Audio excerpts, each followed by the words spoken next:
તો રાજકોટ જિલ્લાના ધોરાજીમાં ફરી એક વખત ગાજવીજ સાથે મેઘ સવારી આવી પહોંચી। હવામાન વિભાગે કરેલી આગાહી પ્રમાણે વાતાવરણમાં પલટાની સાથે સાંબેલાધાર વરસાદ વરસ્યો। ભારે વરસાદના પગલે સમગ્ર ધોરાજીમાં રસ્તા ઉપર પાણી વહેતા થયા હતા।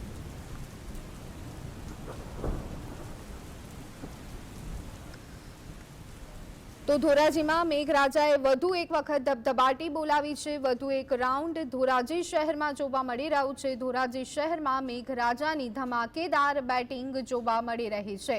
જે રીતે હવામાન વિભાગે આગાહી કરી હતી તે જ રીતે એકાએક વાતાવરણમાં પલટો આવ્યો હતો। અસહ્ય ગરમી બાદ વરસાદ પડતા લોકો અત્યારે હાલ ઠંડકનો અનુભવ કરી રહ્યા છે। શહેરમાં ધોધમાર વરસાદથી વાતાવરણમાં ઠંડક પ્રસરી જવા પામી છે। ફરી એક વખત ગાજવીજ સાથે મેઘ સવારી રાજકોટ જિલ્લાના ધોરાજીમાં આવી પહોંચી છે। સાંબેલાધાર વરસાદ થયો હતો। ભારે વરસાદને પગલે સમગ્ર ધોરાજીના રસ્તા ઉપર પાણી વહેતા થયા હતા। તો વધુ એક વખત રાજકોટમાં મેઘરાજાની બેટિંગ શરૂ થઈ ગઈ છે અને ધોરાજીમાં અત્યારે હાલ સાંબેલાધાર વરસાદ પડી રહ્યો છે।